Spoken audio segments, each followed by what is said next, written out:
सानाव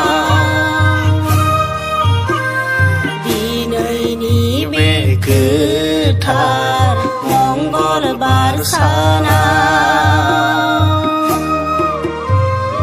आलारि बाथि सावनानै बिबार बावथाय होनानै खुलुमबाय सिजौ गुदियाव